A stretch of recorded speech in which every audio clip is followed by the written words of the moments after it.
ഹരേ കൃഷ്ണ.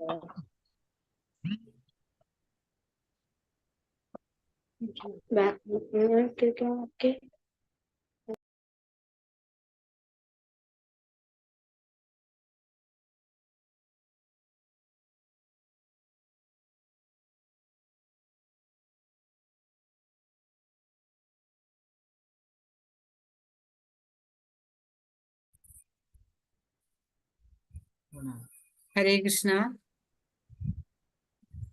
ഹരേ കൃഷ്ണ. ഹരേ കൃഷ്ണ മാതാജി. പ്രണാമം മാതാജി. ക്ലാസ് തുടങ്ങാം. പ്രണാമം. ഹരേ കൃഷ്ണ. ശരിയെന്ന് തോന്നുന്നു ഇന്നത്തെ. നോക്കട്ടെ. ഹരേ കൃഷ്ണ. ഹരേ കൃഷ്ണ.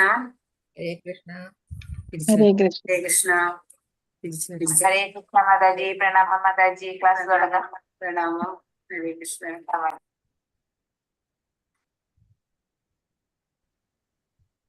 മാതാജി കോ ഹോസ്റ്റ് ആക്കിയിട്ടില്ല കേട്ടോ.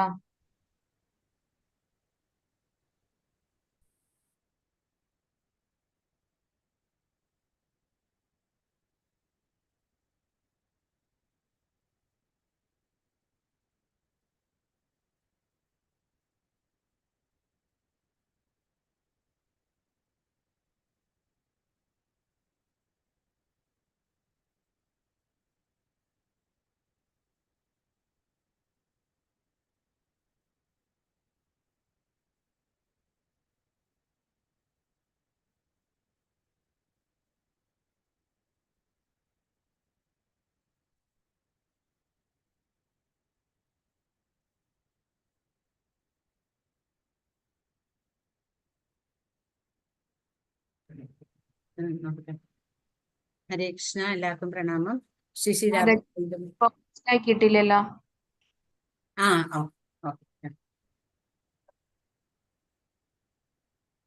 മാതാജി ഒന്ന് മണിഭൂഷിത മാതാജി വിളിച്ചിട്ടേ നമ്മുടെ ഇത് എക്കോ വരണ്ടെന്നുണ്ടെങ്കിൽ ഒന്ന് ചെയ്യാൻ പറയണേ. യൂട്യൂബ് നോക്കട്ടെ. ഇപ്പൊ പോണുണ്ട്. കുഴപ്പമില്ല എന്ന് തോന്നുന്നു. എനിക്കറിയില്ല. വരികയാണെങ്കിൽ ഞാൻ വിളിക്കാം മാതാജി. ഒന്ന് വിളിച്ച് പറയണേ. ഹരേ കൃഷ്ണ. തോന്നുന്നു. ഹരേ കൃഷ്ണ. ശ്രീ രാധാ ഗോവിന്ദ മന്ദിർ ഇസ്കോൺ മാംഗ്ലൂരിന്റെ 48ാമത്തെ ബാച്ചിൽ ലെവൽ 1ലേക്ക് എല്ലാവർക്കും സ്വാഗതം. ഹരേ കൃഷ്ണ. ഇന്ന് നമ്മൾ മനസ്സിലാക്കാൻ പോണത് 2ാമത്തെ അധ്യായം ഗീതാ വിഷയ സംഗ്രഹം എന്നാണ് പ്രഭുപാദ ഈ അധ്യായത്തിന് കൊടുത്തിട്ടുള്ള പേര്.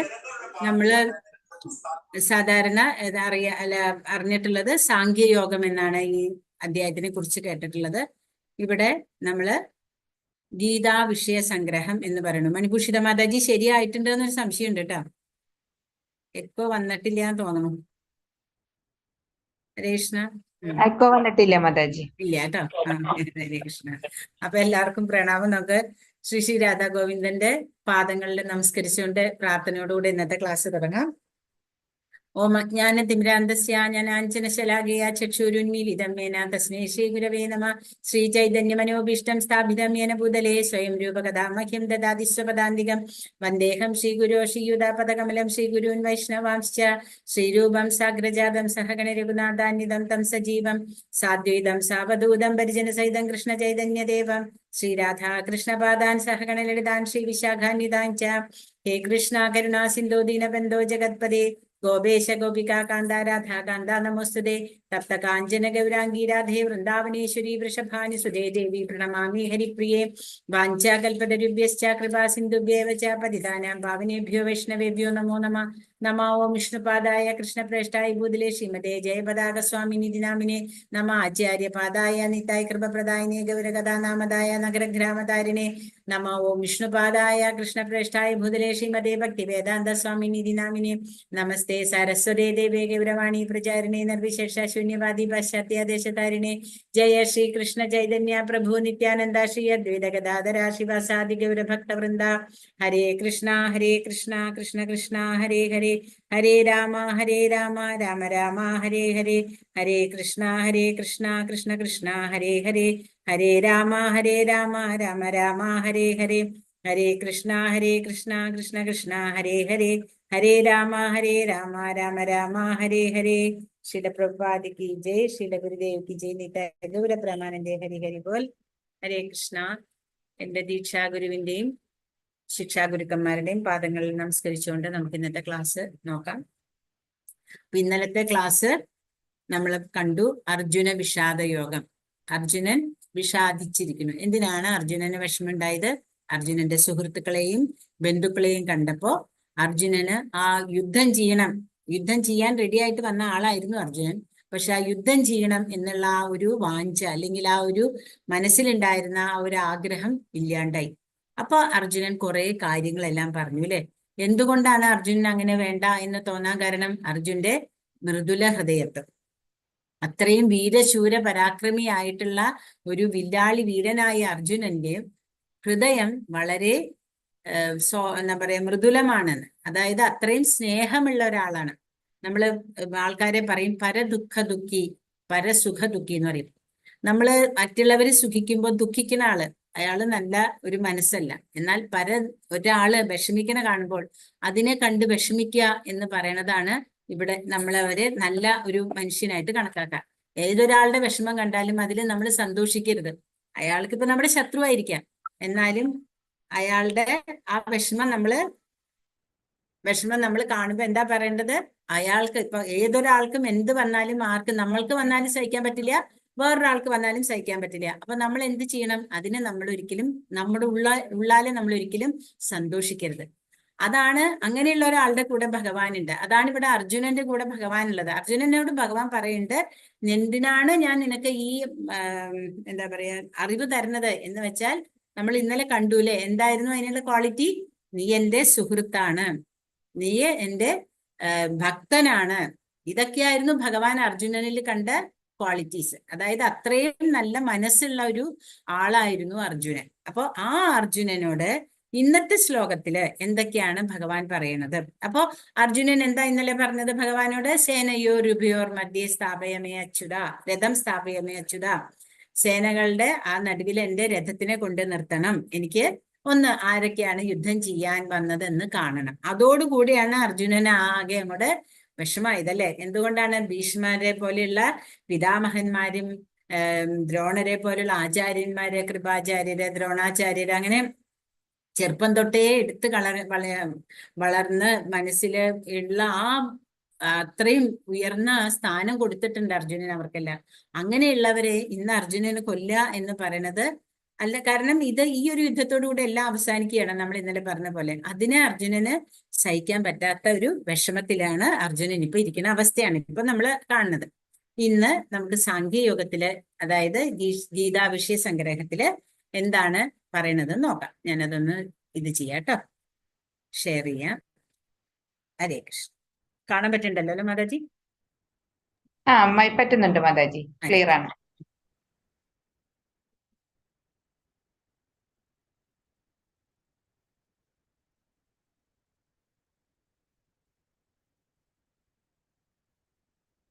ഗീതാവിഷയ സംഗ്രഹം.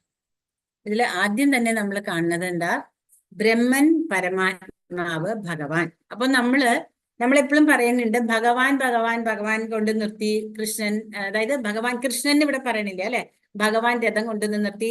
അർജുനൻ പല പേരുകളിൽ ഭഗവാനെ വിളിക്കുന്നുണ്ട്. മധുസൂദന, അച്യുത, ഋഷികേശ, പത്മനാഭ, ഗോവിന്ദ, ഇങ്ങനെ പല പല പേരുകൾ അർജുനൻ പറയുന്നു. ഇതിനൊക്കെ ഓരോ അർത്ഥങ്ങളുണ്ട്.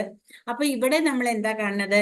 ബ്രഹ്മൻ, പരമാത്മാവ്, ഭഗവാൻ. അപ്പൊ ആരാണ് ഭഗവാൻ? നമ്മൾ ആദ്യം ഭഗവാനെ കുറിച്ച്, അതുകൊണ്ടാണ് ഭഗവത്ഗീത പഠിച്ച് കഴിഞ്ഞിട്ട് മാത്രമേ നമ്മൾ ഭാഗവതത്തിലേക്ക് പോകാൻ പാടുള്ളൂ എന്നാണ് നമ്മളോട് പ്രഭുപാദ പറയണത്. എന്തുകൊണ്ടാണെന്ന് വെച്ചാൽ, നമ്മൾ ഒരാളെ കുറിച്ച് അറിയാണ്ട് നമ്മൾ ഒന്നും അയാളെ കുറിച്ച് പറയരുത് എന്ന് പറയൂലേ. മുഴുവനായിട്ട് നമ്മൾ അറിയാണ്ട് നമ്മൾക്ക് ഒന്നിനെയും ജഡ്ജ് ചെയ്യാനുള്ള അവകാശമില്ല. അതേപോലെ ഭഗവാൻ ആരാന്ന് അറിയാണ്ട് നമ്മൾ എങ്ങനെയാ? ഭാഗവതത്തിൽ ഇപ്പൊ പല കഥകളും ഉണ്ടാവും ഭഗവാന്റെ. എല്ലാവർക്കും അറിയാവുന്ന ഒരൊറ്റ കാര്യം എന്താ? രാസലീല. ആരാ ഭഗവാൻ എന്നോ എന്താ രാസലീല എന്നോ പോലും അറിയാണ്ട് നമ്മൾ അതിനെ ക്രിറ്റിസൈസ് ചെയ്യാന്നുള്ളതാണ് സാധാരണ ആൾക്കാരുടെ ഇഷ്ടം. എന്നാൽ നമ്മള് ഭഗവത്ഗീത യഥാരൂപം പഠിക്കുന്നവർ അറിഞ്ഞിരിക്കണം ആരാണ് ഭഗവാൻ. ആരാണ് ഭഗവാൻ എന്ന് ഭാഗവതത്തിലെ 1-ാമത്തെ അധ്യായത്തിൽ പറയുന്നുണ്ട്. വദന്തി യത് തത്വവിദസ്ത തത്വം യത് ജ്ഞാനമദ്വയം ബ്രഹ്മേതി പരമാത്മേതി ഭഗവാൻ ഇതി ശബ്ദതേ. ബ്രഹ്മേതി പരമാത്മേതി ഭഗവാൻ, അതായത് ബ്രഹ്മം, പരമാത്മാവ്, ഭഗവാൻ. അങ്ങനെ 3 രൂപത്തില് നമ്മൾ ഭഗവാനെ മനസ്സിലാക്കണം. പക്ഷെ നമുക്ക് ആകെ അറിയാവുന്നത് എന്താ? ക്ഷേത്രത്തില് ഇത് ആരുടെയും തെറ്റല്ല, എല്ലാവരും അങ്ങനെ തന്നെയാണ്, പഠിച്ചാണ് നമുക്ക് മനസ്സിലാവുള്ളൂ ഓരോ കാര്യങ്ങളും. നമ്മൾ അറിയണത് ക്ഷേത്രത്തിലെ വിഗ്രഹത്തിൽ കാണുന്ന ആ ഒരു രൂപം, അത് ഭഗവാന്റെ രൂപം തന്നെയാണ്. അതാണ് നമ്മൾക്ക് ആകെ അറിയാവുന്നത്, അല്ലെ? പക്ഷെ ബ്രഹ്മം എന്ന് പറഞ്ഞാൽ, അല്ലെങ്കിൽ ബ്രഹ്മജ്യോതി എന്ന് പറഞ്ഞാൽ എന്താണ്? അത് വേറൊരു സംഭവമാണെന്നാണ് നമ്മുടെ വിചാരം. ആ ഒരു വെളിച്ചത്തിൽ ഇങ്ങനെ നോക്കിക്കൊണ്ട് പലരും മെഡിറ്റേറ്റ് ചെയ്യാറുണ്ട്.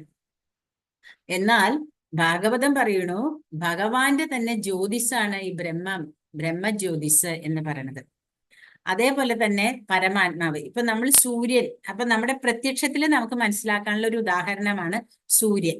സൂര്യനെ നമ്മൾ എങ്ങനെയൊക്കെയാ കാണുക? നമ്മൾ എങ്ങനെയാ സൂര്യനെ കാണുന്നത്? രാവിലെ, അതായത് നമ്മൾ ഒരു ഉറക്കം എണീറ്റ് കഴിയുമ്പോൾ നമുക്ക് മനസ്സിലാവും സൂര്യൻ ഉദിച്ചു. കാരണം എന്താ? അവിടെ എല്ലായിടത്തും നല്ല വെളിച്ചം. ആ വെളിച്ചത്തിൽ കൂടെ നമുക്കറിയാം സൂര്യൻ ഉദിച്ചു എന്നല്ലേ. അപ്പൊ സൂര്യകിരണങ്ങൾ, സൂര്യരശ്മികൾ, അപ്പൊ സൂര്യനിൽ നിന്ന് ആദ്യം വരുന്ന രശ്മികളെയാണ് നമ്മൾ മനസ്സിലാക്കുന്നത്. അതാണ് ഭഗവാന്റെ ബ്രഹ്മജ്യോതിസ്. അങ്ങനെ നമ്മൾ മനസ്സിലാക്കുകയാണ്, കമ്പയർ ചെയ്യാണ്. സൂര്യന് പോലും ഈ പ്രകാശം വരുന്നത് ഭഗവാനിൽ നിന്നാണ്. അപ്പോ നമ്മൾ സൂര്യൻ ഭഗവാനായിട്ടല്ല നമ്മൾ മനസ്സിലാക്കേണ്ടത്, അതിനെ ഒരു കമ്പാരിസൺ മാത്രമാണിത്. അത് കഴിഞ്ഞാൽ നമ്മൾ സൂര്യഗോളത്തിനെ കാണുന്നു, അത് പരമാത്മാവായിട്ടും. എന്നാൽ സൂര്യന്റെ ഉള്ളിലേക്ക് നമ്മൾ ചെന്നാലാണ്, ഇത് സൂര്യന്റെ ഉപരിതലം കാണുന്നു, സൂര്യഗോളത്തിലേക്ക് ചെല്ലുമ്പോഴാണ് നമുക്ക് മനസ്സിലാവുന്നത് ആ സൂര്യൻ എന്താണ് എന്നല്ലേ.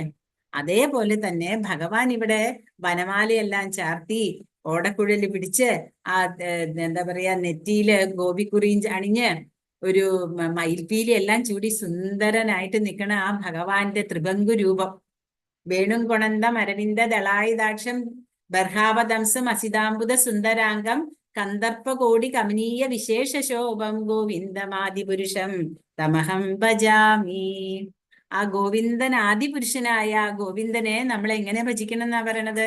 ആ ത്രിഭംഗു രൂപത്തിലുള്ള ഭഗവാനെയാണ് നമ്മൾ അറിയേണ്ടത്. ആ ത്രിഭംഗു രൂപത്തിലുള്ള ഭഗവാനെ നമ്മൾ അറിയണമെന്നുണ്ടെങ്കിൽ ആദ്യം ഭഗവാൻ എന്ന് പറഞ്ഞാൽ എന്താണ് എന്നറിയണം. ആരാണ് ഭഗവാൻ? പരാശര മഹർഷി പറയുന്നു, ഷഡ് ഐശ്വര്യങ്ങളും പൂർണ്ണമായിട്ടുള്ളത് ആരാണോ ആ ആളെയാണ് നമ്മൾ ഭഗവാൻ എന്ന് പറയുന്നത്. ഇപ്പൊ നമ്മൾ എല്ലാവരെയും ഭഗവാൻ എന്ന് പറയും, എന്നാൽ അവരിൽ ഭഗവാന്റെ അത്ര സൗന്ദര്യം ഉണ്ടോ? ഭഗവാന് ഷഡ് ഐശ്വര്യങ്ങൾ എന്ന് പറയുന്നത് എന്താ? സൗന്ദര്യം, ശക്തി, വൈരാഗ്യം, ജ്ഞാനം, കീർത്തി, ഐശ്വര്യം, ഇത് എല്ലാ 6 കാര്യങ്ങളും പൂർണ്ണമായിട്ടും ഭഗവാനിലുണ്ട്. ഒരു തരിക്ക് പോലും അവിടെയും കുറവില്ല, അല്ലെ? സുന്ദരൻ എന്ന് പറഞ്ഞാൽ മദനമോഹനനാണ് ഭഗവാൻ. കാമദേവനെ പോലും മോഹിപ്പിക്കുന്നതാണ് ഭഗവാന്റെ സൗന്ദര്യം. അങ്ങനെയാണ് പറയാ, മദനമോഹന എന്നാണ് ഭഗവാനെ പറയുന്നത്. സമ്പത്ത്, ഭഗവാന്റെ അത്ര സമ്പത്ത് ആർക്കാ ഉള്ളത്? ഈ ലോകം മുഴുവനും ഭഗവാനിൽ നിന്ന് തന്നെയാ വന്നേക്കണം. അപ്പൊ ഇതിന്റെ മുഴുവൻ അധികാരി ആരാണ്? ഭഗവാനാണ്. അതിനെ നമുക്ക് ഒരിക്കലും കമ്പയർ ചെയ്യാൻ പറ്റണില്ല. കീർത്തി, ഇനി അതൊക്കെ വിട്ടാലും ശരിയാണ്. ദ്വാപര യുഗത്തില് എത്രയോ വർഷങ്ങൾ, 5000 ചില്ലാനും വർഷങ്ങൾക്ക് മുമ്പ് ഇന്ന് വന്ന കൃഷ്ണൻ ഇന്നും കീർത്തിമാനാണ്. ആർക്കും കൃഷ്ണ എന്ന് പറയുമ്പോൾ നമുക്ക് ഉള്ളിന്റെ ഉള്ളിൽ ഒരു സന്തോഷം ഉണ്ടല്ലേ. ആ സന്തോഷം ഭഗവാനെ കുറിച്ചുള്ള അറിവാണത്. ആ കീർത്തി ആർക്കും ഇല്ല. അതുപോലെ തന്നെ ശക്തി, ഭഗവാന്റെ ശക്തിക്കുള്ള ഏറ്റവും വലിയൊരു ഉദാഹരണമാണ് 7 വയസ്സില് ചെറുവിരലില് ഗോവർദ്ധന പർവ്വതം പൊക്കി 7 ദിവസമാണ് ആ കുട്ടി നിന്നത്. അങ്ങനെ നമ്മൾ ഭഗവാനെ പറ്റി പറയുമ്പോൾ നിങ്ങളുടെ ഭഗവാൻ എന്താണ് ഏതാണെന്ന് ചോദിക്കുമ്പോൾ നമുക്ക് ചോദിക്കാൻ പറ്റും, ശരി നിങ്ങൾ പറയൂ എന്താണ് ഭഗവാൻ? 7 ദിവസം ഒരു ചെറുവിരലിന്റെ മുകളിൽ ഒരു ഗോവർദ്ധനം, ഒരു കല്ലിന്റെ ഒരു കഷ്ണം നമുക്ക് ഒരു ദിവസം വെക്കാൻ, ഒരു മിനിറ്റ് വെക്കാൻ പറ്റില്ല, വേദനിക്കും അല്ലെ. അതേസമയം ഭഗവാൻ അത് 7 ദിവസമാണ് പൊട്ടി നിന്നത്. അപ്പൊ ഭഗവാന്റെ ശക്തിയെ കുറിച്ച് ആലോചിച്ച് നോക്കൂ. ജ്ഞാനം, അത് നമുക്ക് പറയാനില്ല. ഈ ഭഗവത്ഗീത എന്ന് പറഞ്ഞതിന്റെ എല്ലാ വേദങ്ങളുടെയും എല്ലാ ഉപനിഷത്തുക്കളുടെയും സാരാംശമാണ് ഭഗവത്ഗീത എന്ന് നമ്മൾ ഇന്നലെ മനസ്സിലാക്കി. ദുഗ്ധോ ഗോപാലൻ നന്ദന പാർത്ഥോ വത്സ സുധീർഭോക്ത ദുഗ്ധം ഗീതാമൃതം മഹത്. ആ പാലാണ് ഉപനിഷത്ത് എന്ന് പറഞ്ഞാൽ, ആ പാല് കറന്നെടുത്ത് ആ പാല് കുടിക്കുകയാണ് പശുക്കിടാവ് പോലെയുള്ള അർജുനൻ. അപ്പൊ അത്രയും ജ്ഞാനം ഭഗവാനിലുണ്ട്. എന്നാൽ ഇതെല്ലാം നിറഞ്ഞിരുന്നിട്ടും ഇതിലൊന്നിലും ഭഗവാന് യാതൊരു തരത്തിലുള്ള ബന്ധനവും. ഭഗവാൻ ഇതിൽ നിന്ന് എല്ലാത്തിൽ നിന്നും വേറെയാണ്. എല്ലാ ഗുണങ്ങൾക്കും അതീതനാണ് ഭഗവാൻ. എല്ലാ ബന്ധങ്ങൾക്കും അതീതനാണ് ഭഗവാൻ. ഭഗവാൻ ആരോടും ഭഗവാൻ ഒരു പ്രത്യേകതയില്ല. ഭഗവാൻ തന്നെ അത് പറഞ്ഞു വരും. ഭഗവത്ഗീത പഠിച്ചു വരുമ്പോ നമുക്കറിയാം, എല്ലാവരും എനിക്ക് തുല്യരാണ്. എന്നാൽ ഭഗവാൻ ഒറ്റ ആൾക്കാരുടെ അടുത്ത് മാത്രമേ തോറ്റു കൊടുക്കുള്ളൂ. ആരാണത്? ഭഗവാന്റെ ഭക്തന്മാരുടെ അടുത്ത്. ഭഗവാന്റെ ഭക്തന്മാര് എന്ത് പറഞ്ഞാലും ഭഗവാൻ അത് റെഡിയാണ് ചെയ്യാനായിട്ട്. അപ്പോ അങ്ങനെയുള്ള ആ ഭഗവാനെ നമ്മൾ മനസ്സിലാക്കണം, ശരിക്കും മനസ്സിലാക്കണം. ആ ഭഗവാനെ പിന്നെ എങ്ങനെ നമ്മൾക്ക് അടയാം, അല്ലെങ്കിൽ എങ്ങനെ ഭഗവാനെ കിട്ടും, അതാണ് നമ്മൾ ഇനി മനസ്സിലാക്കാം. പഠിച്ച് വരുമ്പോ പറയാം. അതിനുള്ള ഏക മാർഗമാണ് ജപം. അതിനെ കുറിച്ചെല്ലാം നമുക്ക് പഠിക്കാം. ഇപ്പൊ നമുക്ക് അടുത്ത ഇതിലേക്ക് പോവാം. ഇനി ഇവിടെ എന്താ ഉണ്ടാവണത്? ഇവിടെ അർജുനൻ ആകെ വിഷമിച്ച് നിൽക്കണു, നമ്മൾ കണ്ടു. അപ്പൊ ഇവിടെ ഈ ശ്ലോകം മുതലാണ്, അതായത് ഈ അധ്യായത്തിന്റെ 2ാമത്തെ ശ്ലോകത്തിന് തൊട്ടാണ് ഭഗവത്ഗീതയില് ഭഗവാൻ നേരിട്ട് പറഞ്ഞതായിട്ട് പറയണം. മറ്റേത് നമ്മളോട് അർജുനനോട് പറയണ്ട, അപ്പൊ അർജുനനടുത്ത് ഭഗവാൻ കൊണ്ടുവന്ന് നിർത്തുന്നുണ്ട്, എന്താ അങ്ങനെ ഒരു ചെറുതായിട്ട് ഇൻഡയറക്ട്ലി പറയണമെന്നുണ്ടാണ്ട് ഇവിടെ ഭഗവാൻ പറയണു. ശ്രീ ഭഗവാനുവാച കുതസ്ത്വാ കശ്മലമിദം വിഷമേ സമുപസ്ഥിതം അനാര്യജുഷ്ടമസ്വർഗ്യം അകീർത്തികരം അർജുന. അസ്വർഗ്യം അകീർത്തികരം അർജുന. അതായത് എന്താ ഇവിടെ ഭഗവാൻ പറയണത്? ഇത് 2ാമത്തെ ശ്ലോകമാണ്, ഇതിലില്ല. ഇത് നമ്മളിപ്പോ 7ാമത്തെ ശ്ലോകം തൊട്ടാണ് ഇതിൽ കാണുന്നുള്ളൂ. എന്നാലും ഇതൊന്ന് പറഞ്ഞിട്ട് പോവാണ്. അതായത് ഭഗവാൻ എന്താ പറയണത്? അർജുന, എവിടെന്നാ നിനക്ക് ഇത്രയും മോശമായ മനസ്സ് വന്നേ? അതാണ് ഭഗവാൻ ആദ്യം തന്നെ അർജുനനെ അങ്ങോട്ട് അസലായിട്ട് അങ്ങോട്ട് ചീത്ത വിളിക്കുക. നാണില്ലല്ലോ, നമ്മൾ പറയില്ലേ, നമ്മളങ്ങനെ സാധാരണ പറയും, നാണില്ലല്ലോ നിനക്ക് ഇങ്ങനെയൊക്കെ പറയാനായിട്ട്, ഇത്രയും വലിയ വീരശൂര പരാക്രമിയാണെന്ന് പറഞ്ഞിട്ട് എന്താ അർജുന നീ എന്താ ഇങ്ങനെയൊക്കെ കാണിക്കണേ? അതായത് ആണും പെണ്ണും കെട്ടവനേന്ന് വരെ ഭഗവാൻ പറയുന്നുണ്ട് ഇവിടെ. ക്ലൈംബ്യം മാസ്മ ഖമ പാർത്ത, അതായത് നിനക്ക് നാണാവണില്ലേ ഇങ്ങനെ നപുംസകത്തിനെ പോലെ സംസാരിക്കാൻ? അങ്ങനെയാണ് ഭഗവാൻ പറയണത്. എന്തിനാ ഭഗവാൻ അങ്ങനെ പറയണത്? ഭഗവാൻ പറയണതിന്റെ ഉദ്ദേശം അർജുനന് മനസ്സിലാക്കി കൊടുക്കണം, എന്താണ് നിന്റെ അവസ്ഥ. നീ വെറുതെ ഇരിക്കും. ഇപ്പൊ രാമായണത്തില് നമ്മൾക്കറിയാം, എന്താ പറയാ, സേതുബന്ധന സമയത്ത് എല്ലാ ശക്തിയുമുള്ള ഹനുമാൻ ഒന്നും അറിയാത്ത ആളെ പോലെ ഇരിക്കുമ്പോഴാണ് ജാമ്പവാൻ വന്നിട്ട് ഹനുമാന്റെ ശക്തികളെ കുറിച്ച് പറഞ്ഞു കൊടുക്കുകയാണ് അല്ലെ. അങ്ങനെയാണ് ഹനുമാന് ആ ഒരു ശക്തി, ആ ഒരു ഇത് കിട്ടിയത്. അതേപോലെ ഇപ്പൊ ഇതൊക്കെ ഒരു തരത്തിൽ പറഞ്ഞ സൈക്കോളജിക്കലി അവരെ ഇത് ചെയ്യാണ് ഭഗവാൻ. കാരണം അത്രയും വീരശൂര പരാക്രമിയായിട്ടുള്ള ആ അർജുനനെ യുദ്ധത്തിലേക്ക് കൊണ്ടുവരിക എന്നുള്ളതാണ് ഭഗവാൻ ഇവിടെ ചിന്തിക്കുന്നത്. അങ്ങനെ അർജുനോട് പറയാണ്.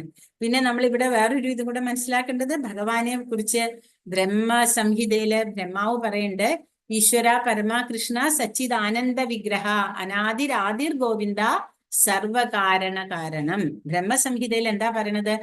ആദ്യത്തെ ജീവസത്യാണ് ബ്രഹ്മാവ്. ആ ബ്രഹ്മാവാണ് ഭഗവാനെ ആദ്യം കാണുന്നത് അല്ലെ. അപ്പൊ ആ ബ്രഹ്മാവാണ് പറയണത് ഈശ്വര പരമാകൃഷ്ണ. ഭഗവാൻ ഈശ്വരൻ ആരാണ്? കൃഷ്ണൻ. സച്ചിദാനന്ദ വിഗ്രഹം, സച്ചിത് ആനന്ദം, അതാണ് ഭഗവാന്റെ രൂപം. സച്ചിദാനന്ദ വിഗ്രഹം. അനാദിരാദിർ ഗോവിന്ദ, ആദിയുമില്ല അന്തവുമില്ല. അതായത് തുടക്കം എവിടെയാണോ ഒടുക്കം എവിടെയാണോ എന്നറിയില്ല, പക്ഷെ തുടക്കം മുതലേ ഉള്ളത് ഭഗവാനാണ്. അനാദിരാദിർ ഗോവിന്ദ സർവകാരണ കാരണം, എല്ലാ കാരണങ്ങൾക്കും കാരണം ഭഗവാൻ കൃഷ്ണനാണ്. ഇത് നമ്മൾ മനസ്സിൽ ശരിക്കും വെച്ചിട്ട് വേണം ഭഗവത്ഗീത പഠിക്കാൻ. എന്നാൽ മാത്രമേ നമ്മൾക്ക് ഇവിടുന്ന് അങ്ങോട്ട് ഭഗവത്ഗീതയില് അറ്റം വരെ എത്തുമ്പോ ആരാണ് ഭഗവാൻ, എന്താണ് ഭഗവാൻ പറഞ്ഞതെന്ന് നമ്മുടെ മനസ്സിലേക്ക് എടുക്കാൻ പറ്റുള്ളൂ. അതിനെ പൂർണ്ണമായിട്ടും നമ്മൾ ഭഗവാൻ ആരാണ്, ഈശ്വരനാണ്, ഭഗവാൻ കൃഷ്ണനാണ് പരമമായിട്ടുള്ള അറിവ്, ഭഗവാൻ സച്ചിദാനന്ദ വിഗ്രഹമാണ്, എല്ലാ കാരണങ്ങൾക്കും കാരണം കൃഷ്ണനാണ് എന്നുള്ള പൂർണ്ണ ബോധ്യം നമുക്ക് വേണം. ആ പൂർണ്ണ ബോധ്യം വന്നതുകൊണ്ട് മാത്രമാണ് അർജുനൻ എന്താ പറയണത്? കാർപ്പണ്യ ദോഷോപഹതസ്വഭാവ പൃച്ഛാമി ത്വാം ധർമ്മ സമൂഢചേത ശ്രേയസ്യാ നിശ്ചിതം ബ്രൂഹി തന്മേ ശിഷ്യസ്തേഹം ശാതിമാം ത്വാം പ്രപന്നം. ഞാൻ അങ്ങയുടെ ശിഷ്യനായി എന്നെ സ്വീകരിച്ചാലും, അർജുനൻ പറയാണ്. എന്തുകൊണ്ടാണ് സ്വീകരിക്കാൻ പറയണത്? കാർപ്പണ്യ ദോഷോപഹതസ്വഭാവ, എന്റെ സ്വഭാവത്തില് കാർപ്പണ്യം ബാധിച്ചു. കാർപ്പണ്യം ബാധിക്കുക എന്ന് വെച്ചാൽ നമ്മള് അനാര്യം അജുഷ്ടമസ്വർഗം എന്ന് ഭഗവാൻ നേരത്തെ പറയണ്ടല്ലേ. അതായത് അനാര്യനെ പോലെ ഈ ശാസ്ത്രവിധിക്ക് ശാസ്ത്രവിഹിതമല്ലാണ്ടുള്ള പ്രവർത്തനങ്ങൾ ചെയ്യണവരാണിത്. അത് കാർപ്പണ്യ ദോഷം എന്ന് പറഞ്ഞാൽ ഞാൻ എന്റെ എന്നുള്ള ആ ഒരു ചിന്തയാണ് ഇവിടെ അർജുനനെ കൊണ്ട് ഇതെല്ലാം പറയിച്ചത്. അപ്പൊ അർജുനനെ പറയണു ധർമ്മസമ്മൂഢചേത, എന്റെ ബുദ്ധി മറഞ്ഞുപോയി, എന്റെ ബുദ്ധി എനിക്ക് അറിയണില്ല കൃഷ്ണ, എന്താ ചെയ്യണ്ടേന്ന് എനിക്ക് അറിയില്ല. അതുകൊണ്ട് എന്നെ അങ്ങയുടെ ശിഷ്യനായിട്ട് സ്വീകരിച്ചാലും. ഇവിടെ നിന്നാണ് ഭഗവാൻ അങ്ങയുടെ ഉയർത്തെഴുന്നേറ്റ് പറയാണ്. ഇതുവരെ അർജുനെ കുറച്ച് ചീത്ത പറഞ്ഞു, കാരണം നീ നപുംസകാണോ, നിനക്ക് നാണാവില്ല ഇങ്ങനെയൊക്കെ പറയാനായിട്ട്, നീ എന്തുദ്ദേശിച്ചിട്ടാണ് ഇതെല്ലാം പറഞ്ഞേ എന്ന് ഭഗവാൻ രണ്ടാമത്തെയും മൂന്നാമത്തെയും നാലാമത്തെയും ശ്ലോകങ്ങളിൽ പറയുന്നുണ്ട്. സോറി, 2, 3 ശ്ലോകങ്ങളിൽ പറയുന്നുണ്ട്. 4ാമത്തെ ശ്ലോകം തൊട്ടാണ് അർജുനൻ പറയുന്നത്, അതായത് എനിക്ക് ഭീഷ്മരെയും ദ്രോണരെയും കൊല്ലാൻ പറ്റില്ല. ഗുരുനഹത്വാഹി മഹാനുഭാവാൻ ശ്രേയോ ഭോക്തും വൈക്ഷമപീഹലോഹേ ഹത്താർത്ഥ കാമാസ്തു ഗുരുനിഹേവ ഭുഞ്ജീയ ഭോഗാൻ രുദ്രപ്രതിധാൻ. അതായത് എന്റെ ഗുരുക്കന്മാരെ എല്ലാവരെയും കൊന്നിട്ട് എല്ലാം സമ്പാദിക്കുന്നതിലും വേറെ ഞാൻ എന്ത് ചെയ്യാന്നാ പറയണത്, ഭിക്ഷ തേടി പോയിക്കോളാം. അതുവരെ എത്തി അർജുനന്.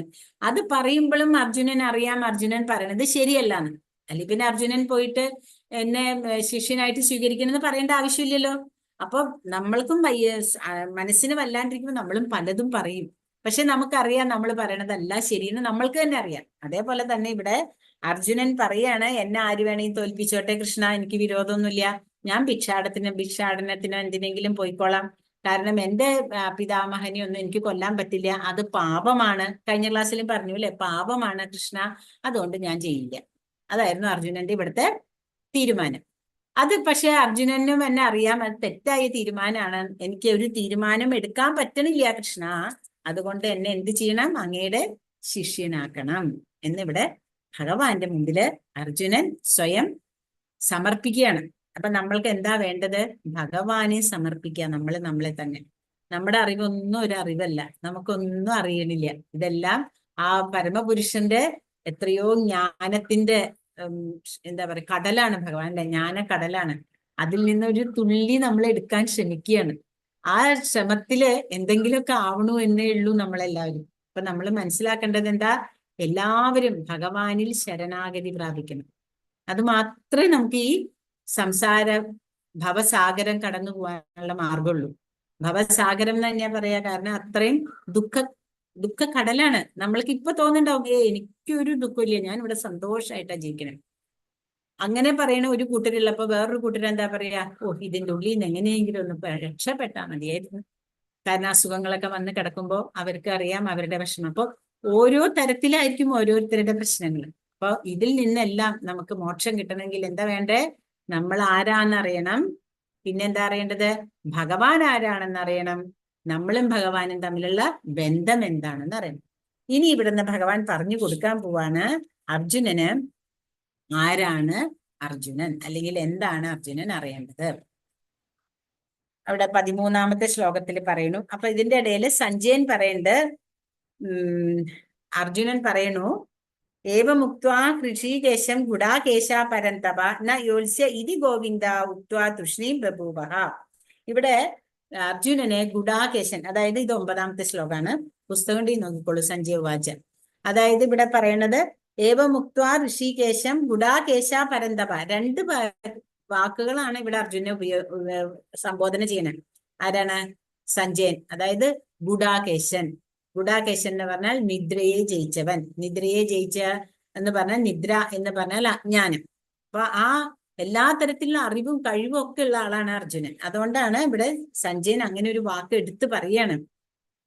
ഇത് ധൃതരാഷ്ട്രോട് പറയുന്നതാണല്ലോ. അപ്പോ ഋഷികേശൻ ആരാണ്, എല്ലാ ഇന്ദ്രിയങ്ങളുടെയും നാഥനായ ഭഗവാനെയാണ് അർജുനൻ ശരണം പ്രാപിച്ചിട്ടുള്ളത്. അതായത് അർജുനന്റെ ഇന്ദ്രിയങ്ങൾ ഇപ്പൊ ശരിയായിട്ടല്ല പ്രവർത്തിക്കുന്നത്. മനസ്സെന്നുള്ള പറയുന്ന ഇന്ദ്രിയം ഇപ്പോൾ ബന്ധുത്വത്തിൽ പെട്ട് കിടക്കുകയാണ്. അപ്പൊ അതിനെ എങ്ങനെയെങ്കിലും പുറത്തേക്ക് കൊണ്ടുവരണമെങ്കിൽ ഇന്ദ്രിയങ്ങളുടെ നാഥനായ ഭഗവാന് മാത്രമേ സാധിക്കുള്ളൂ. അതുകൊണ്ട് അതൊക്കെയാണ് ഈ ഓരോ വേർഡിനും ഭയങ്കര അർത്ഥത്തിലാണ് പറയുന്നത്. ഋഷികേശ ഗുഡാകേശ പരന്തപ. പരന്തപൻ ആരാന്ന് വെച്ചാൽ ശത്രുക്കളെ ജയിച്ചവൻ. എത്ര പ്രാവശ്യം ശത്രുക്കളെ ജയിച്ച ആളാണ് അർജുനൻ. അപ്പോ അങ്ങനെയുള്ള ആ അർജുനനെ ഗോവിന്ദൻ ആരാണ്, ഗോക്കൾക്കും ഇന്ദ്രിയങ്ങൾക്കും സുഖം പകരുന്നവൻ ആരാണ്, അതാണ് ഗോവിന്ദൻ.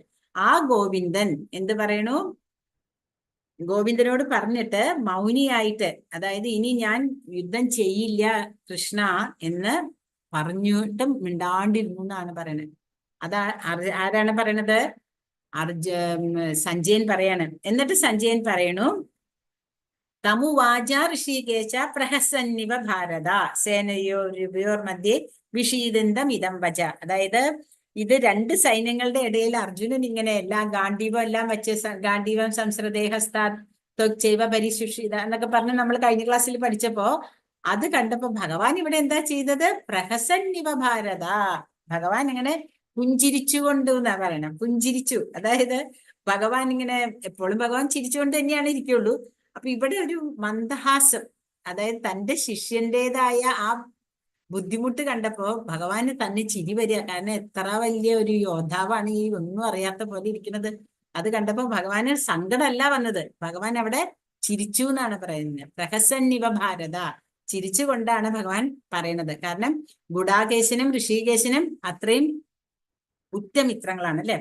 അത് കഴിഞ്ഞിട്ട് ഇവിടെ പറയണു, ഭഗവാൻ പറയണു, എന്നിട്ട് പിന്നെ ഭഗവാൻ പറയേണ്ട അശോചിയാന്യശോചിസ്തം പ്രജ്ഞാവാദാംശ ഭാഷസേ ഗതാസുന ഗതാശുച നാനുശോചതി പണ്ഡിത. അതായത് പണ്ഡിതന്മാര് മരിച്ചവരെ കുറിച്ചോ അല്ലെങ്കിൽ ജീവിച്ചിരിക്കുന്നവരെ കുറിച്ചോ ഓർത്തോ ദുഃഖിക്കണില്ല, പിന്നെ നീ എന്തിനാ ദുഃഖിക്കണേ എന്ന് ചോദിച്ചിട്ട് ഭഗവാൻ ഇവിടെ വളരെ ഇമ്പോർട്ടന്റ് ആയിട്ടുള്ള ഒരു ശ്ലോകമാണിത്. ദേഹിനോസ്മിൻ യഥാ ദേഹേ കൗമാരം യൗവനഞ്ജര തഥാ ദേഹാന്തര പ്രാപ്തിർ ധീരസ്തത്ര ന മുഹ്യതി.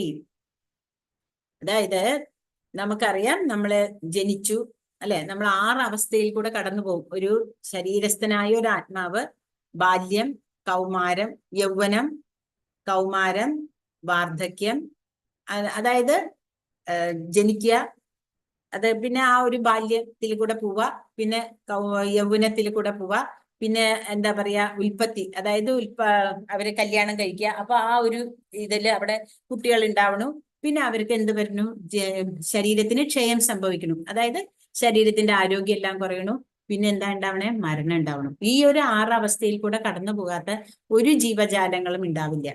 അപ്പൊ അതാണ് ഭഗവാൻ ഇവിടെ പറയാണ്, ശരീരസ്ഥനായ ആത്മാവ് ബാല്യത്തിൽ നിന്ന് യൗവനത്തിലേക്കും പിന്നെ വാർദ്ധക്യത്തിലേക്കും കടക്കുന്നത് പോലെ മരണശേഷം മറ്റൊരു ശരീരത്തിലേക്ക് പ്രവേശിക്കുന്നു. സമചിത്തനായ, ഇവിടെ ആ വാക്ക് വളരെ ഇമ്പോർട്ടന്റ് ആണ്. അതായത് സമചിത്തൻ, ചിത്തത്തിനെ സമമായിട്ട് വെച്ചിട്ടുള്ളവൻ. എന്തിനെങ്കിലും കാണുമ്പോഴേക്കും പെട്ടെന്ന് വിഷമം വരിക, നമുക്കൊക്കെ സാധാരണ നമ്മൾ മനുഷ്യരാണ്, നമുക്കിതൊക്കെ ഉണ്ടതാണ്. നമ്മളും ഇതൊക്കെ പറയുമ്പോഴും ചെറിയ ചെറിയ കാര്യങ്ങൾ മനസ്സ് അസ്വസ്ഥരാകും, പെട്ടെന്ന് ദേഷ്യം വരും, ഇതൊക്കെ എല്ലാവർക്കും ഉണ്ട്. പക്ഷെ അതേപോലെ ഭഗവാൻ അർജുനൻ അങ്ങനെ വരുമ്പോ പറയണു, അത് ധീരനായിട്ടുള്ള ഒരാള് ഇതിനെക്കുറിച്ച് സംഭ്രമിക്കുന്നില്ല.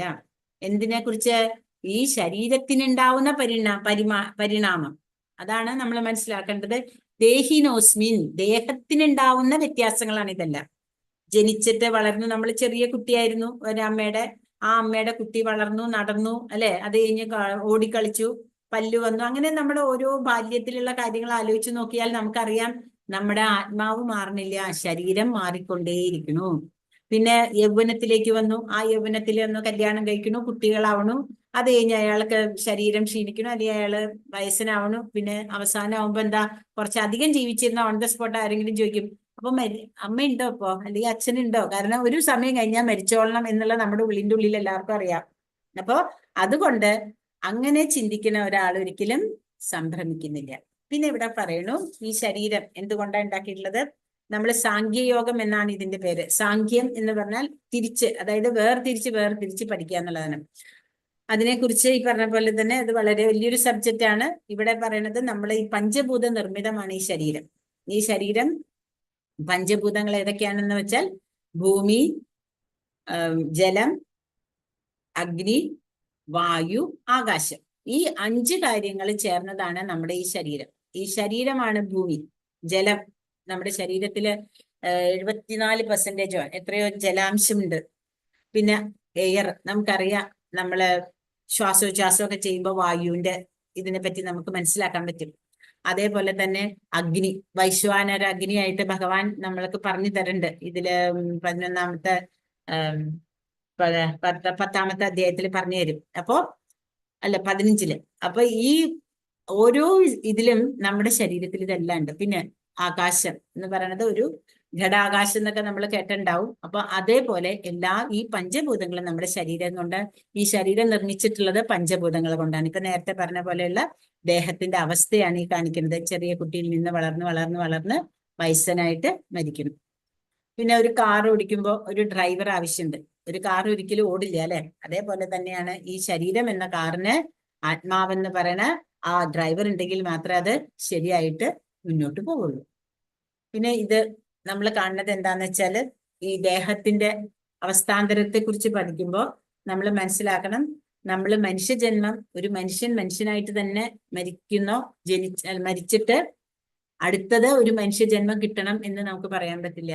അത് 84 ലക്ഷം ജീവജാലങ്ങളിൽ എങ്ങനെ വേണമെങ്കിലും ഒരെണ്ണാവാം. അത് നമ്മുടെ കർമ്മത്തിനനുസരിച്ചിട്ടായിരിക്കും നമ്മൾ ജനിക്കുക. എന്നാൽ ഒരു ഭക്തനെ സംബന്ധിച്ചിടത്തോളം ഭഗവാന്റെ അടുത്ത് എത്തിയില്ലെങ്കിലും അദ്ദേഹം ഒരിക്കലും ഈ ശരീരത്തിൽ നിന്ന് സാധാരണ ഒരു ഇതിലേക്ക്, അതായത് ഒരു മൃഗത്തിന്റെയോ അങ്ങനെയുള്ള ഒരു ജീവിയായിട്ട് മാറില്ല. ഒരു ഭക്തന് ഒരു മനുഷ്യ ശരീരം എന്തായാലും കിട്ടും. പിന്നെ ഇവിടെ നമ്മൾ മനസ്സിലാക്കേണ്ടത് ഇതാണ് അല്ലെ, കൂടുകളാണ് കാണുന്നത്. രണ്ട് കൂട്ടിലും എന്താ ഉള്ളത്? ഒരു കൂട്ടിലൊരു കിളി ചത്ത് കിടക്കുന്നതായിട്ടാ കാണിക്കുന്നത് അല്ലെ? അതേപോലെ തന്നെയാണ് നമ്മുടെ ഈ ശരീരം എന്ന ഒരു കൂട്ടിൽ കിടക്കുന്ന ഒരു കിളിയാണ് ആത്മാവ്. അപ്പോ നമ്മൾക്ക് ഈ ശരീരത്തിന് നമ്മൾ ശരീരത്തിന് വേണ്ടി ഭക്ഷണം കൊടുക്കുന്നുണ്ട്. പക്ഷെ ആത്മാവിന് എന്തെങ്കിലും നമ്മൾ കൊടുക്കുന്നുണ്ടോ? നമ്മൾ ആലോചിച്ച് നോക്കൂ. ആത്മാവിന് കൊടുക്കേണ്ടതാണ് ഹരേ കൃഷ്ണ മഹാമന്ത്രം. ആ മന്ത്രജപത്തിൽ കൂടിയാണ് ആത്മാവിന് വേണ്ട ഇത് കിട്ടുന്നത്, പുഷ്ടി. നമ്മൾക്ക് ശരീരത്തിന് പുഷ്ടി കിട്ടാൻ നമ്മള് പ്രസാദം കഴിക്കുന്ന പോലെ ആത്മാവിന് കൊടുക്കേണ്ട പ്രസാദമാണ് ഹരേ കൃഷ്ണ മഹാമന്ത്രം. അപ്പൊ ഈ ഹരേ കൃഷ്ണ മഹാമന്ത്രം നമ്മൾ ജപിക്കുമ്പോൾ അത് അതീന്ദ്രിയ മന്ത്രമാണെന്നാ പറയുന്നത്. ആ അതീന്ദ്രിയ മന്ത്രമാണ് കലിയുഗത്തില് നമ്മൾ ചെയ്യേണ്ട യുഗധർമ്മം. ഈ യുഗധർമ്മം കലിയുഗത്തിൽ നമ്മൾ ചെയ്താൽ മാത്രമേ ഉള്ളൂ. ഓരോ യുഗത്തിനും ഓരോ ധർമ്മങ്ങളുണ്ട്. അതായത് കൃതയുഗം, അതായത് സത്യയുഗത്തില് ധ്യാനത്തില്, കാരണം അന്ന് 1 ലക്ഷം വർഷം അവർക്ക് ആയുസുണ്ട്. അപ്പൊ അവർക്ക് വർഷങ്ങളോളം, ഇപ്പൊ 10,000 കൊല്ലമൊക്കെയാണ് ഇവര് ധ്യാനത്തിലിരുന്നതെന്ന് നമ്മൾ ഹിരണ്യാക്ഷനെ ഹിരണ്യകശിപുവിനെ കുറിച്ചൊക്കെ കേട്ടിട്ടുണ്ട്. അതേസമയം ഈ വർഷം ഇപ്പൊ ആകെ 100 വയസ്സുള്ള ആളെ ഇങ്ങനെ 10,000 കൊല്ലമൊക്കെ തപസ്സിരിക്കാൻ പറ്റില്ല. അതേപോലെ തന്നെ സത്യയുഗം, ത്രേതായുഗത്തില് യജ്ഞങ്ങള്, പുത്രകാമേഷ്ടി യാഗമൊക്കെ നടത്തിയിട്ടാണ് ശ്രീരാമസ്വാമി എല്ലാം ജനിച്ചത്. പായസം വന്നതും അതിന് കഴിച്ചിട്ടാണ് ശ്രീരാമസ്വാമി വന്നതെന്നെല്ലാം നമ്മൾക്ക് അറിയാം. ദ്വാപര യുഗത്തിലാണ് വിഗ്രഹാരാധന. കലിയുഗ ധർമ്മമാണ് ഹരേ കൃഷ്ണ മഹാമന്ത്രം. അപ്പൊ ഹരേ കൃഷ്ണ മഹാമന്ത്രമാണ് നമ്മൾ കലിയുഗത്തിലെ എല്ലാവരും ചെയ്യേണ്ടത്. അതേതാണ് ആ മന്ത്രം? ഹരേ കൃഷ്ണ കൃഷ്ണ കൃഷ്ണ ഹരേ ഹരേ, ഹരേ രാമ രാമ രാമ ഹരേ ഹരേ. ഇപ്പൊ നമ്മൾ ദേഹാന്തര പ്രാപ്തി പറഞ്ഞ പോലെ തന്നെ ആദ്യം ഒരു ചെറിയ കുട്ടിയായിരിക്കുമ്പോ ചെറിയ സൈക്കിള്, പിന്നെ അവൻ വലുതാകുമ്പോ വലിയ സൈക്കിള്, കുറെ കൂടെ വലുതാകുമ്പോ വലിയ സ്കൂട്ടർ അല്ലെങ്കിൽ ബൈക്ക്, അതിലും വലിയ ആളാവുമ്പോ കാറെല്ലാം ഓടിച്ചോണ്ട് പോകുന്നു. ഇതൊക്കെ നമ്മൾ മനസ്സിലാക്കി. ഇനി 14ാമത്തെ ശ്ലോകത്തിൽ പറയണു, മാത്രാസ്പർശാസ്തു കൗന്ദേയ ശീതോഷണ സുഖ ദുഃഖദ ആഗമാപായിനോ നിത്യം താം തിദിക്ഷുസ്വ ഭാരത. തിദിക്ഷുസ്വ, നീ സഹിക്കണം. എന്ത് സഹിക്കണം എന്നാ പറയണത് ഭഗവാൻ? അതായത് ക്ഷണീയങ്ങളായ സുഖദുഃഖങ്ങളുടെ വരവും പോക്കും എങ്ങനെയാണ്? മഞ്ഞുകാലത്തിന്റെയും വേനൽക്കാലത്തിന്റെയും ഗതിവിഗതികൾ പോലെയാണ്. ഇപ്പൊ മഞ്ഞുകാലമാണ് എന്ന് പറഞ്ഞാൽ നമ്മള് തുണി ഉണക്കാണ്ടിരിക്കണില്ല. വേനൽക്കാലാണെന്ന് പറഞ്ഞ് തീ കത്തിച്ചിട്ട് നമ്മൾ ഭക്ഷണം ഉണ്ടാക്കാണ്ടിരിക്കണില്ല അല്ലെ? കുടുംബിനികള്, അതായത് അമ്മമാര് അതെല്ലാം ചെയ്യുന്നുണ്ട്. അപ്പം ഈ എല്ലാ കാര്യങ്ങളും നമ്മുടെ ഇതിനനുസരിച്ചിട്ട്, അവസ്ഥകളനുസരിച്ചിട്ട്, കാലാവസ്ഥ അനുസരിച്ചിട്ട് മാറണമെന്നുണ്ടെങ്കിൽ നമ്മൾ ചെയ്യേണ്ട പ്രവൃത്തികളെല്ലാം നമ്മൾ ചെയ്യുന്നുണ്ട്. അപ്പോ അതിനെ നമ്മൾ സഹിക്കാൻ പഠിക്കണം എന്നാണ് പറയുന്നത് ഭഗവാൻ. അതായത് നമ്മുടെ ഇന്ദ്രിയ അനുഭൂതികളിൽ നിന്ന് എന്താണോ നമ്മൾക്ക് ഉണ്ടാവുന്നത് അതിനെ നമ്മൾ മനസ്സിലാക്കാൻ പഠിക്കണം. അല്ലാണ്ട് ക്ഷണികങ്ങളായ സുഖങ്ങൾ, ഇപ്പൊ നമ്മുടെ സുഖം എന്ന് പറഞ്ഞാൽ നമ്മൾ ആഗ്രഹിച്ച ഒരു കാര്യം കിട്ടിയാൽ നമുക്ക് സുഖമായി. എന്നാൽ അത് നമുക്ക് കിട്ടിയില്ലെങ്കിൽ എന്തായി? നമുക്ക് വിഷമാവുമ്പോ അവിടെ ദുഃഖം വന്നു. അപ്പോ അത്രേ ഉള്ളൂ നമ്മുടെ സുഖവും ദുഃഖവും എന്ന് പറയുന്നത്. നമുക്ക് തോന്നും കുറെ ബാങ്ക് ബാലൻസ് ഉണ്ടെങ്കിൽ നമ്മുടെ കാര്യങ്ങളെല്ലാം ഭംഗിയായിട്ട് നടന്നു. അത് വേണം, വേണ്ടാന്നൊന്നും പറയണില്ല. അത്യാവശ്യം പൈസ ആവശ്യമാണ്, അത് നമ്മൾ സമ്പാദിക്കേണ്ടെന്നും ഭഗവാൻ പറയണില്ല. കാരണം അതുണ്ടെങ്കിൽ മാത്രമേ നമുക്ക് ഭഗവത് സേവനങ്ങൾ ചെയ്യാനും സാധിക്കുള്ളൂ. പക്ഷെ അത് മാത്രമായിട്ടാവരുത് നമ്മുടെ ജീവിത ലക്ഷ്യം. അതാണ് നമ്മൾ ഭഗവാന്റെ കർമ്മങ്ങളെല്ലാം ചെയ്യും, ഭഗവാന് വേണ്ടി എല്ലാ സേവയും ചെയ്യണം. അതേപോലെ നമ്മൾ ഭഗവാന് സേവ ചെയ്യാനുള്ള മാർഗങ്ങളും ഉണ്ടാക്കണം. അപ്പോ അങ്ങനെയുള്ള കാര്യങ്ങളിൽ ഉണ്ടാവണ പ്രശ്നങ്ങളിലൊന്നും ഒരിക്കലും നമ്മൾ വിഷമിക്കരുത്. ഇപ്പൊ ഇതിനെപ്പറ്റി കാലാവസ്ഥയുടെ വ്യതിയാനം ഒരു മരത്തിൽ എങ്ങനെയാണ് ഉണ്ടാവണത്? എന്താണ്, നല്ല മഞ്ഞ് വരുമ്പോ ഇലകളെല്ലാം കൊഴിഞ്ഞു പോകും അല്ലെ? വേനൽ വരുമ്പോ ഈ പറഞ്ഞ പോലെ ചില മഴക്കാലം ആവാറുമ്പോഴേക്കും ഇങ്ങനെ ഇലകളെല്ലാം തളിർത്ത് വരും. വേനലാവുമ്പോ കുറെ മരങ്ങളൊക്കെ കൊമ്പൊക്കെ ഉണങ്ങിപ്പോവും. അപ്പോ ഓരോ കാലാവസ്ഥയിലും ഓരോ തരത്തിലായിരിക്കും നമ്മളുടെ ഒരു മരത്തിന് കാണുന്ന പോലെ നമ്മുടെ ജീവിതത്തിൽ നമ്മൾ അതിനെ ബാധിക്കാൻ ഇടവരുത്തരുത്. അതാണ് ഭഗവാൻ പറയുന്നത്. സുഖവും ദുഃഖവും. പിന്നെ 20ാമത്തെ ശ്ലോകത്തിൽ പറയുന്നു, ന ജായതേ മ്രിയതേ വാ കദാചിത് നായം ഭൂത്വാ ഭവിതാ വാനഭൂയ അതോ അജോ നിത്യ ശാശ്വതോയം പുരാണോ ന ഹന്യതേ ഹന്യമാനേ ശരീരേ. അതായത് ഇവിടെ ഇനി ഭഗവാൻ പറയണത് ഇത്രയും പറഞ്ഞു കഴിഞ്ഞു. ഇനി ഇവിടുന്ന് ഭഗവാൻ പറയണത് എന്താ? നമ്മുടെ ആത്മാവിനെ കുറിച്ചുള്ള ഗുണങ്ങളെ പറ്റിയാണ് പറയണത്.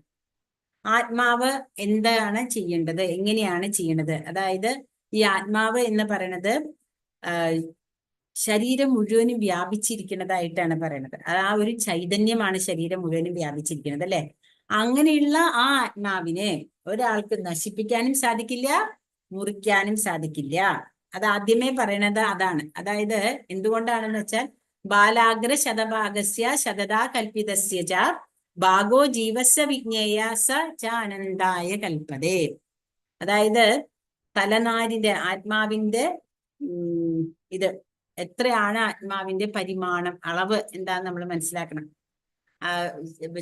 തലമുടി നാരിന്റെ അറ്റം 10,000 വിഭജിച്ചാൽ അതിന്റെ ഒരംശമാണ് ആത്മാവെന്ന് പറയുന്നത്. ഇപ്പൊ ആനയുടെ ശരീരത്തിലായാലും ഉറുമ്പിന്റെ ശരീരത്തിലായാലും ആത്മാവ് ഒരേ അളവ് തന്നെയാണ്, ഒട്ടും മാറ്റമില്ല, മാറുന്നില്ല. അങ്ങനെയുള്ള ആത്മാവിനെ നമുക്ക് നശിപ്പിക്കാനും സാധിക്കില്ല, അതിനെ നമുക്ക് കൊല്ലാനും സാധിക്കില്ല. പിന്നെ അതിൽ നിന്നുള്ള ഓരോ ആത്മാവിന്റെ ഗുണങ്ങളെ കുറിച്ച് പറയും. ഒരു 9-10 ഗുണങ്ങളാണ്. അതായത് ശാശ്വതനാണ്, നാശമില്ലാത്തതാണ്.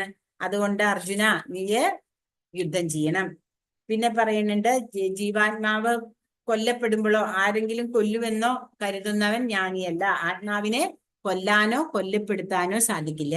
എന്നിട്ട് 20ാമത്തെ ശ്ലോകത്തിലാണ് പറയുന്നത്, ആത്മാവിന് ഒരിക്കലും ജനന മരണങ്ങളില്ല. അത് ജനിച്ചിട്ടുമില്ല, മരിച്ചിട്ടുമില്ല.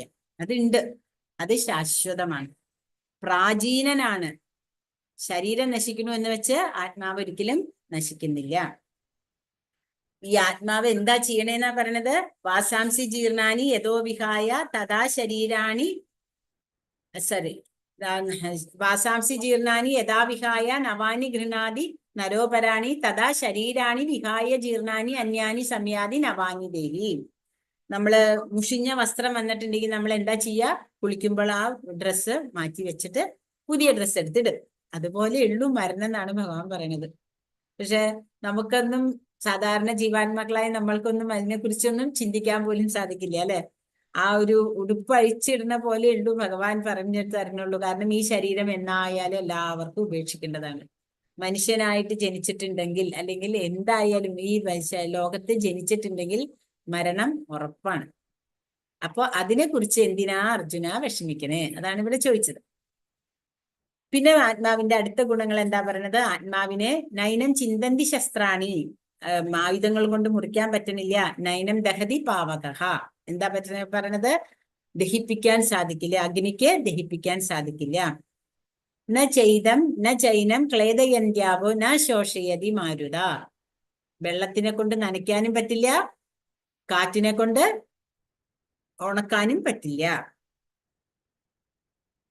27ാമത്തെ ശ്ലോകത്തിൽ പറയണം, ജാതസ്യഹി ധ്രുവോർ മൃത്യുർ ധ്രുവം ജന്മ മൃതസ്യ ച തസ്മാദ പരിഹാരാർത്ഥേ നത്വം ശോചിതും അർഹസി. ഇപ്പൊ നമ്മൾ നേരത്തെ പറഞ്ഞ പോലെ ജനിച്ചിട്ടുണ്ടെങ്കിൽ മരണം നിശ്ചയമാണ്. മരിച്ചവന് ജനനവും, മരിച്ചവന് ജനനം അതില്ലാണ്ട് വരണം എന്നുണ്ടെങ്കിലാണ് നമ്മൾ എന്താ ചെയ്യേണ്ടത്? നമ്മളൊരു ഗുരു ശിഷ്യ പരമ്പരയിൽ നമ്മൾ നേരത്തെ ഇന്നലെ ക്ലാസ്സിൽ പഠിച്ച പോലെ ഗുരു ശിഷ്യ പരമ്പര ഏതാണെന്ന് അറിയാൻ വിചാരിക്കുന്നു. ബ്രഹ്മമധ്വ ഗൗഡീയ സമ്പ്രദായം. ആ സമ്പ്രദായമാണ് നമ്മളുടെ ഗുരു ശിഷ്യ പരമ്പര. അങ്ങനെ ഏതെങ്കിലും 4 ഗുരുശിഷ്യ പരമ്പരയുണ്ട്. ഇതിൽ ഏതെങ്കിലും ഒന്നിൽ കൂടെ ഒരു ഗുരുവിനെ സ്വീകരിച്ച് ഹരിനാമ കീർത്തനം ഹരേ കൃഷ്ണ ഹരേ കൃഷ്ണ ഹരേ ഹരേ കൃഷ്ണ ഹരേ കൃഷ്ണ കൃഷ്ണ കൃഷ്ണ ഹരേ ഹരേ ഹരേ രാമ രാമ രാമ ഹരേ ഹരേ എന്ന് പറയുന്ന പോലെ ഈ കലിയുഗത്തില് ഹരിനാമ കീർത്തനമല്ലാണ്ട് വേറെ യാതൊരു വഴിയുമില്ല എന്ന് കലിസന്ധാരണോപനിഷത്തിൽ പറയുന്നുണ്ട്. അപ്പോ അതുകൊണ്ട് നമ്മള് എന്താ ചെയ്യേണ്ടത്? ഇനിയൊരു ജനനം ഇല്ലാണ്ടിരിക്കണം എന്നുണ്ടെങ്കിൽ നമ്മള് ഭഗവാന്റെ ധാമത്തിൽ എത്താൻ വേണ്ടിയിട്ടാണ് പരിശ്രമിക്കേണ്ടത്.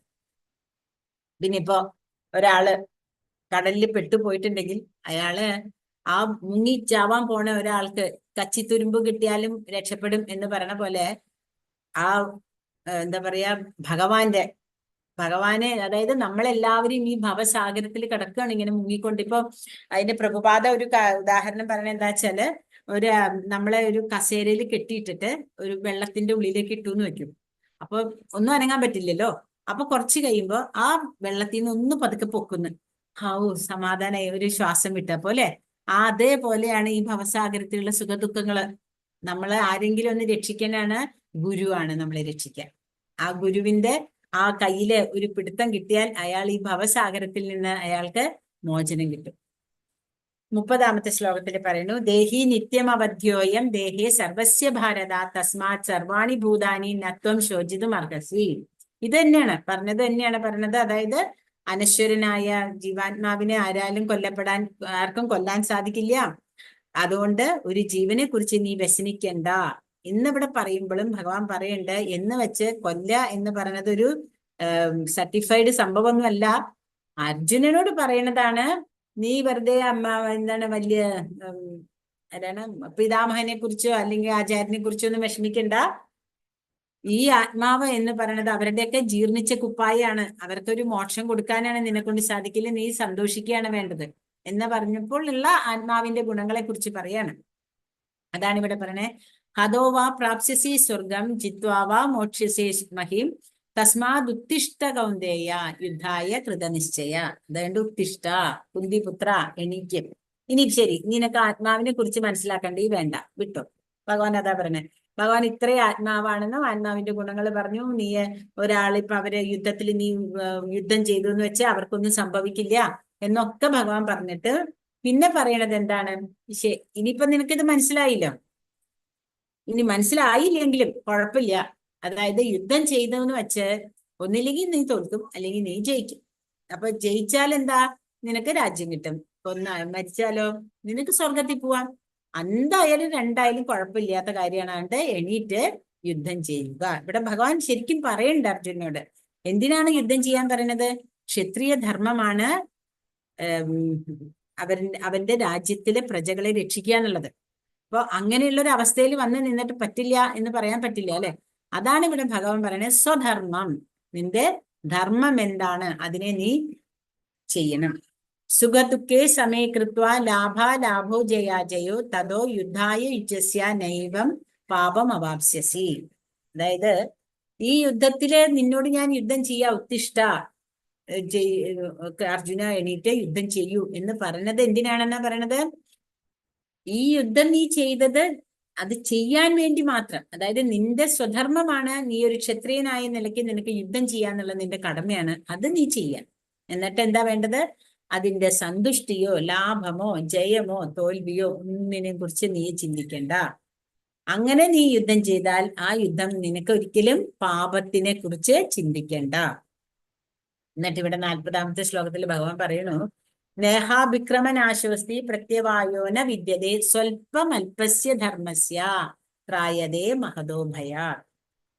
അതായത് നമ്മള് വലിയ വലിയ കാര്യങ്ങള് ചെയ്യാനായിട്ട് നമുക്കൊക്കെ ഇഷ്ടമാണ്. നമ്മളെല്ലാം വലിയ വലിയ കാര്യങ്ങൾ ചെയ്യും. പക്ഷെ ഭഗവാൻ ഇവിടെ പറയണു, അതൊക്കെ ഭൗതികതയിൽ നമ്മൾ ചെയ്താലും അതിവിടെ തന്നെ തീരും. എന്നാൽ ഒരിത്തിരി ഭഗവത്ഗീത കേട്ടു, കുറച്ച് ഭഗവാന്റെ നാമം ജപിച്ചു, അതൊരിക്കലും വെറുതെ പോവില്ല. അടുത്ത ജന്മത്തില് നമുക്ക് അവിടെ നിന്ന് തുടങ്ങാൻ പറ്റും. അതുകൊണ്ട് ഭഗവാൻ എന്താ പറയണത്? ഒരു കാരണവശാലും നീയെ വിഷമിക്കേണ്ട. ഇവിടെ എന്താ പറയാ, ഈ ഉദ്യമത്തില് നിനക്കൊരു നഷ്ടവുമില്ല. അതായത് നമുക്ക് ന്യൂനതകളുണ്ട്, നമ്മളെ മനുഷ്യരാണ്, നമുക്ക് ന്യൂനതകളുണ്ട്. അപ്പൊ ആ ന്യൂനതകളെ കുറിച്ച് ഒന്നും നീ ചിന്തിക്കണ്ട അർജുന. എന്താ ചെയ്യേണ്ടത്? നീ ചെയ്ത കർത്തവ്യം, നിന്റെ കർമ്മ, നിന്റെ ധർമ്മം, അത് നീ ശരിയായിട്ട് ചെയ്തു കഴിഞ്ഞാൽ അതിൽ നിന്നുണ്ടാവണ എത്ര വലിയ കാര്യങ്ങളാണെങ്കിലും ആ പാപം നിന്നെ ഏൽക്കില്ല എന്ന് മാത്രല്ല, നീ ചെയ്തിട്ടുള്ള ആ ധർമ്മം, നിന്റെ ധർമ്മം നിന്നെ വലിയ വിപത്തുകളിൽ നിന്ന് രക്ഷിക്കും. അതുകൊണ്ട് അതിനെക്കുറിച്ച് ഒരിക്കലും നീ ഭയപ്പെടണ്ട. അതിനാണ് ഇവിടെ ഉദാഹരണം കൊടുത്തേക്കുന്നതാണ് ഹനുമാനും അണ്ണാറക്കണ്ണനും. ഹനുമാൻ വലിയ വലിയ കല്ലെടുത്തുകൊണ്ട് എന്താ പറയാ സേതുബന്ധനം ചെയ്യുന്ന സമയത്ത് വലിയ കല്ലുകളാണ് കൊണ്ടുവന്നിടുക. അപ്പൊ ഈ അണ്ണാർക്കണ്ണൻ എന്താ ചെയ്യണത്? ആ ചരലിൽ കിടന്നങ്ങോട്ട് ഉരുളും, എന്നിട്ട് ആ വെള്ളത്തിൽ പോയി മുങ്ങും. അപ്പൊ ഇത് കണ്ടപ്പോ ഹനുമാൻ സ്വാമി അണ്ണാറക്കണ്ണനെ കളിയാക്കും. അണ്ണാറക്കണ്ണനെ കളിയാക്കുമ്പോ ശ്രീരാമചന്ദ്രദേവൻ എന്ത് ചെയ്യും? ആ അണ്ണാറക്കണ്ണനെ എടുത്തിട്ട് അതിന്റെ പുറത്തെ മണ്ണിങ്ങനെ ഇങ്ങനെ തട്ടി കളയുമ്പോ 3 വര അതിന്റെ പുറത്തുണ്ടാവാണ് വര, അല്ലെ? അതായത് അപ്പൊ ഭഗവാൻ എന്താ പറയണത്? അണ്ണാറക്കണ്ണനും തന്നാലായത് കുറച്ചാണെങ്കിലും ആ ഭക്തിയോടുകൂടെ ആ ചെയ്യണത് ഒരിക്കലും ഇല്ലാണ്ട് വരില്ല. അപ്പൊ അതന്നെ ഇവിടെ ഭഗവാൻ പറഞ്ഞു തരികയാണ്, നിങ്ങള് എന്ത് തന്നെ ചെയ്താലും കൃഷ്ണാവബോധത്തില് ആയിട്ട് ചെയ്താൽ അതിനൊരിക്കലും ഒരു നാശം ഉണ്ടാവില്ല. നഷ്ടമോ ലാഭമോ ഈ ഉദ്യമത്തിനില്ല. ഇതിലുള്ള ചെറിയ മുന്നേറ്റം പോലും മഹാഭയങ്ങളിൽ നിന്ന് രക്ഷ നൽകുന്നു. ഇനി 41-ാമത്തെ ശ്ലോകത്തിൽ പറയുന്നു, വ്യവസായാത്മിക ബുദ്ധി ഏകേഹേ ഗുരുനന്ദന ബഹുശാഖ ഹ്യനന്താശ്ച ബുദ്ധയോ അവ്യവസായിന. വ്യവസായികാത്മിക ബുദ്ധി, അതായത് നിശ്ചയദാർഢ്യം. നമുക്ക് ദൃഢനിശ്ചയം വേണം. എന്താണ്? നമ്മൾ പോണ വഴി ഏതാണെന്ന് അറിയണം. അപ്പൊ അങ്ങനെയുള്ള ബുദ്ധിയുള്ളവര്, ഗുരുനന്ദന ദൃഢനിശ്ചയ ബുദ്ധിയുള്ളവരുടെ ബുദ്ധിയാകട്ടെ ദൃഢനിശ്ചയമില്ലാത്തവരുടെ ബുദ്ധി. ബഹുശാഖ ഹനന്താശ ബുദ്ധയോ അവ്യവസായിന. ദൃഢനിശ്ചയമില്ലാത്തവരുടെ പല വഴികളിൽ കൂടെയാണ് പോകുന്നത്. ഇത് ഭഗവാൻ ഇവിടെ നമ്മളോട് പറഞ്ഞു തരുന്നത് എന്താന്ന് വെച്ചാൽ, അതായത് നമ്മളെല്ലാവരും നമ്മുടെ ഓരോരോ ആവശ്യത്തിനായിട്ട് പല പല പല ദേവന്മാരെയും പല പൂജകളും പല വഴിപാടുകളും ഒക്കെ നമ്മൾ നടത്തും, അല്ലെ? പക്ഷെ വാസുദേവ സർവമിതി സ മഹാത്മാസു ദുർലഭ. ഭഗവാൻ ഇനി 7-ാമത്തെ അധ്യായത്തിലൊക്കെ പറയാൻ പോണത് അതാ. വാസുദേവനാണ് എല്ലാത്തിൻ്റെയും സർവം, ഭഗവാനാണ് എന്ന് മനസ്സിലാക്കണ ആ ദൃഢനിശ്ചയമുള്ള ഒരാൾക്ക് ഒരിക്കലും ലക്ഷ്യം ഇല്ലാണ്ട് പോണില്ല. അയാള് ഗുരുവിന്റെ പ്രസാദം, അതിനാണ് നമ്മൾക്ക് ഭക്തസംഘം. അപ്പൊ നമ്മൾക്ക് ഭഗവാന്റെ അനുഗ്രഹം കൊണ്ട് ഒരു ശരിയായ ഗുരുശിഷ്യ പരമ്പരയിൽ കൂടെ ഭഗവാനെ കുറിച്ച് മനസ്സിലാക്കാൻ സാധിക്കുന്നുണ്ടെങ്കിൽ അത് വെറുതെ അല്ല. ഏതെല്ലാം ജന്മങ്ങളിലാണോ നമ്മൾ അതിനുള്ള യോഗ്യത ഉള്ളതെന്ന് നമുക്കറിയില്ല. ഇത് ഭഗവാന്റെ കരുണയാണ്. അങ്ങനെ കരുണ ഉണ്ടെങ്കിൽ മാത്രമേ നമുക്കിതെല്ലാം കേൾക്കാൻ പറ്റുള്ളൂ. അപ്പൊ ഭഗവാൻ പറയണു, ഇതെല്ലാം ഭഗവാനാണ് പറയണേ. അതാണ് നിങ്ങൾ എല്ലാവരും മനസ്സിലാക്കേണ്ട ഒരു കാര്യമാണ്, നമ്മളെല്ലാവരും മനസ്സിലാക്കേണ്ട ഒരു കാര്യമാണ്. ഇവിടെ ഇതെല്ലാം ഭഗവാനാണ് അർജുനന് പറഞ്ഞു കൊടുക്കണത്, വേറൊരാളും പറഞ്ഞു കൊടുക്കണില്ല. ഭഗവാൻ പറഞ്ഞു കൊടുക്കണു. പല പല പല പല ദേവന്മാരെയും വിളിച്ചിട്ട് അവസാനം ഇതെല്ലാം എന്റെ അടുത്ത് തന്നെയാണ് വരുന്നത്. അവർക്ക് വേണ്ട എല്ലാ ബുദ്ധിയും ശക്തിയും കൊടുക്കണ ഞാനാണ്. എന്നാൽ എന്നെ മാത്രം വിളിക്കുന്നവര്, അവരുടെ ദൃഢനിശ്ചയത്തിൽ കൂടെ അവര് ലക്ഷ്യത്തിലെത്തുന്നു. ഇവിടെ അർജുനനാണ് എല്ലാത്തിന്റെയും എക്സാമ്പിള്. നമുക്ക് പാഞ്ചാലി സ്വയംവര സമയത്ത് ദ്രൗപദി സ്വയംവരത്തിന് അർജുനൻ പോയിട്ട് ആ കണ്ണാടിയിലുള്ള അതല്ലെങ്കിൽ ആ ജലത്തിൽ നോക്കിയിട്ടാണ് അതിന്റെ മുകളിൽ വെച്ചിട്ടുള്ള ഒരു, അതിങ്ങനെ കറങ്ങിക്കൊണ്ടേയിരിക്കും മുകളിലുള്ള ആ ഒരു ചക്രം, അതിലെ ഒരു പക്ഷിയുടെ കണ്ണിൽ അമ്പ് ചെയ്യണം. അത് പക്ഷെ കണ്ണാടിയിൽ നോക്കിയിട്ട് മുകളിൽ നോക്കിയിട്ടല്ല ചെയ്യേണ്ടത്. അങ്ങനെ ചെയ്യുമ്പോൾ ആ അമ്പ് ശരിയായ ദിക്കിൽ തറച്ചാൽ, അല്ലെ, അപ്പൊ എത്ര വലിയ വീരശൂരനാണ്, എത്ര വലിയ അമ്പ് ചെയ്യാൻ കഴിവുള്ള ആളാണ്. ആ ആളാണ് ഇപ്പൊ ഇവിടെ കിടന്ന് ഇങ്ങനെ കരയണത്. അപ്പൊ അതാണ് പറയണത്, അങ്ങനെ ദൃഢനിശ്ചയത്തോടു കൂടെ ചെയ്താൽ മാത്രമേ ലക്ഷ്യസ്ഥാനത്ത് എത്താൻ സാധിക്കുള്ളൂ. ഇനി 44-ാമത്തെ ശ്ലോകം പറയുന്നു, ഭോഗൈശ്വര്യ പ്രസക്താനാം തയാപഹൃത ചേതസാം വ്യവസായാത്മിക ബുദ്ധി സമാധൗ ന വിധീയതേ. ഇത് പഠിക്കാനുള്ള ശ്ലോകമാണ്, പഠിക്കണം. അതായത് നമ്മൾക്ക് എന്താ പറ്റണത്? നമ്മളുടെ ബുദ്ധി എന്തുകൊണ്ടാ മറണത്? നമുക്ക് ഭോഗൈശ്വര്യം, നമ്മുടെ ഐശ്വര്യത്തിലും സുഖങ്ങളിലെല്ലാത്തിലും നമ്മുടെ മനസ്സിനെ അപഹൃത ചേതസാം എന്ന് പറഞ്ഞാൽ അതിനെ മൂടപ്പെട്ടിട്ടുള്ള ആൾക്കാരാണ്. അങ്ങനെ അത്യാസക്തിയോടുകൂടെ ഉള്ള ആൾക്കാരെന്താ പറയണത്? അവർക്ക് വേണ്ട വിധത്തിലുള്ള നിശ്ചയദാർഢ്യം ഉണ്ടാവില്ല. അപ്പോ അവരിങ്ങനെ സുഖങ്ങളും ദുഃഖങ്ങളും സമ്പത്തിലൊക്കെ ഇങ്ങനെ ആസക്തരായിട്ട് അവരുടെ മനസ്സിങ്ങനെ ഭ്രമിച്ചിരിക്കുകയാണ്. അപഹൃത ചേതസാം, അവരെങ്ങനെ അതിൽ തന്നെ. ഇപ്പൊ നമ്മളൊരു വലിയ കഴിവുള്ള ഒരാളുടെ അടുത്ത് ചെന്ന് പറഞ്ഞു നോക്കൂ, അല്ലെങ്കിൽ വലിയ വലിയ പൊളിറ്റീഷ്യൻസിന്റെ അടുത്തൊക്കെ ചെന്ന് പറഞ്ഞു നോക്കൂ, അവര് പറയും വേറെ പണിയൊന്നുമില്ല, മര്യാദയ്ക്ക് അങ്ങോട്ട് ജീവിക്കേണ്ട ആവശ്യമുള്ളൂ, ഈ എന്താ പറയാ ഇതുകൊണ്ടൊന്നും ഒരു കാര്യമില്ല. കാരണം അവർക്ക് അതൊന്നും കേൾക്കാനുള്ള ബുദ്ധിയില്ല. ബുദ്ധി ഭഗവാൻ കൊണ്ടുവരണം. ആ ബുദ്ധി അവർക്ക് ഭഗവാൻ കൊടുത്താൽ അങ്ങനെയുള്ളവർ വരാനും സാധിക്കും. അപ്പൊ അതിനുള്ള ആ മായയാപഹൃത ജ്ഞാനമാണ്. അതിന് അവിടെ നേരത്തെ അർജുനൻ അതാ പറയണത്, എന്റെ ബുദ്ധിയെ മറച്ചേക്കണു കാർപ്പണ്യ ദോഷം അല്ലേ. അപ്പൊ അതേപോലെ തന്നെ ഇവിടെ ഭഗവാൻ പറയാണ്, അവരിങ്ങനെ ഭക്തിപൂർവ്വം ഭഗവത് സേവനം ചെയ്യാനുള്ള നിശ്ചയദാർഢ്യം അവർക്ക് ഉണ്ടാവില്ല. ഇനി ഇത് വളരെ ഇമ്പോർട്ടന്റ് ആണ്. 62ഉം 63ഉം ശ്ലോകം ഒരുമിച്ച് മനസ്സിലാക്കണം. അത് എന്തുകൊണ്ടാണ് നമ്മള് ഇതിലെല്ലാം പെട്ടുപോകുന്നത്, ഈ ദേഷ്യവും എല്ലാം വരാൻ കാരണം. അത് പറയണത്, ധ്യായതേ വിഷയോ പുംസാൻ സംഗസ്തേഷൂപജായതേ സംഗാത് സഞ്ജായതേ കാമ കാമാ ക്രോധോഭിജായതേ ക്രോധാത് ഭവതി സമ്മോഹ സമ്മോഹ സ്മൃതി വിഭ്രമ സ്മൃതി ഭ്രംശോ ബുദ്ധിനാശാൽ ബുദ്ധിനാശാൽ പ്രണശ്യതി. അതായത് വിഷയങ്ങള്, നമ്മളുടെ ആഗ്രഹങ്ങള്, അതാണ് നമ്മൾ എന്തുണ്ടായത്, നമ്മൾക്ക് മോഹങ്ങൾ ഉണ്ടാക്കും. സംഗാത് സഞ്ജായതേ കാമ, സംഘത്തിൽ കൂടെ എന്തുണ്ടാവണം, കാമം ഉണ്ടാവണം. കാമം നമുക്ക് നടക്കാണ്ട് വരുമ്പോ, ആഗ്രഹങ്ങൾ നടക്കാണ്ട് വരുമ്പോ ക്രോധം ഉണ്ടാവണം. ക്രോധം വരുമ്പോ എന്തായി, ക്രോധ സഞ്ജായതേ കാമഹ കാമാ ക്രോധോഭിജായതേ ക്രോധാത് ഭവതി സമ്മോഹ. സമ്മോഹം അതായത് വല്ലാത്ത ആഗ്രഹം, നടക്കാൻ വരുന്തോറും ഇങ്ങനെ കൊണ്ട് ഭയങ്കര ഒരു ഇതുണ്ടാവൂലോ മനസ്സിന്. ക്രോധാത് ഭവതി സമ്മോഹ സമ്മോഹാത് സ്മൃതി വിഭ്രമ, സ്മൃതി ബുദ്ധി ഇല്ലാണ്ടാവാണ്. ബുദ്ധി നാശിച്ചാൽ എന്തായി, അയാൾ മുഴുവനും നശിച്ചു. നമ്മുടെ വൈരാഗ്യം, നമ്മുടെ ദേഷ്യം, നമ്മുടെ ആഗ്രഹങ്ങളാണ് നമ്മുടെ എല്ലാത്തിന്റെയും നാശത്തിന് കാരണം എന്നാണ് ഇവിടെ ഭഗവാൻ പറയാണ്. അപ്പോ ക്രോധാത് ഭവതി സമ്മോഹ സമ്മോഹാത് സ്മൃതി വിഭ്രമ സ്മൃതി ഭ്രംശോ ബുദ്ധിനാശാൽ ബുദ്ധിനാശാൽ പ്രണശ്യതി. അങ്ങനെ 8 കാര്യങ്ങളാണ്. ഈ 8 കാര്യങ്ങളിൽ കൂടിയാണ് ഒരാളുടെ മനസ്സിനെ അയാളുടെ അടിമയാക്കുന്നത്. പിന്നെ 64ാമത്തെ ശ്ലോകത്തിൽ പറയുന്നു, രാഗദ്വേഷ വിമുക്തേസ്തു വിഷയാൻ ഇന്ദ്രിയൈശ്ചരൻ ആത്മവൈശ്യർ വിധേയാത്മാ പ്രസാദമതി ഗച്ഛതി. രാഗദ്വേഷങ്ങളിൽ നിന്ന് വിമുക്തനായി സ്വാതന്ത്ര്യത്തിന് വേണ്ടിയുള്ള നിബന്ധനകൾ വഴി ഇന്ദ്രിയങ്ങളെ നിയന്ത്രിക്കുന്ന ഒരു വ്യക്തിക്ക് ഭഗവാന്റെ പൂർണ്ണ കാരുണ്യം ലഭിക്കുന്നു. അപ്പൊ ഇതുകൊണ്ടാണ് നമ്മൾക്കെല്ലാം, അതായത് നമ്മുടെ ആഗ്രഹങ്ങള്, നമ്മുടെ ആസക്തി, അതാണ് നമ്മൾക്ക് കാമം ഉണ്ടാക്കുന്നതും. ആ കാമത്തിൽ നിന്ന് വരുന്ന ക്രോധം, ആ ക്രോധത്തിൽ നിന്ന് വരുമ്പോൾ നമുക്ക് വ്യാമോഹങ്ങൾ വരുന്നു, സ്മൃതി അങ്ങനെ വരുമ്പോൾ നമ്മുടെ ബുദ്ധി നശിക്കുന്നു. ആ ബുദ്ധി നമ്മളെ തന്നെ നശിപ്പിക്കുന്നു.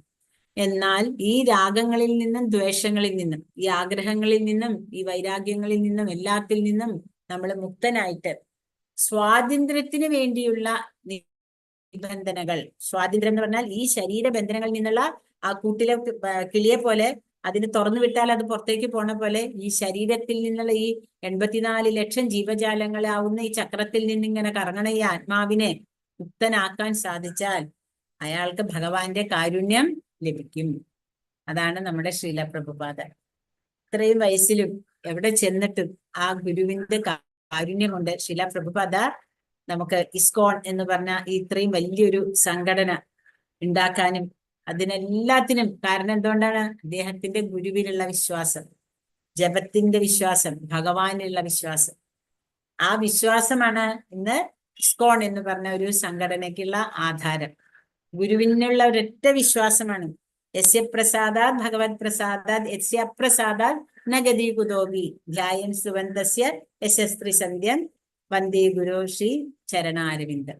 അങ്ങനെയുള്ള ആ ഗുരുവിന് കൊടുത്ത വാക്കാണ് പ്രഭുപാദ ഇന്ന് ലോക ഗുരുവായിട്ട് മാറിയത്. അപ്പൊ ആ വിശ്വാസം ഉണ്ടെങ്കിൽ നമുക്കൊരിക്കലും ഒരു നാശവും ഉണ്ടാവില്ല.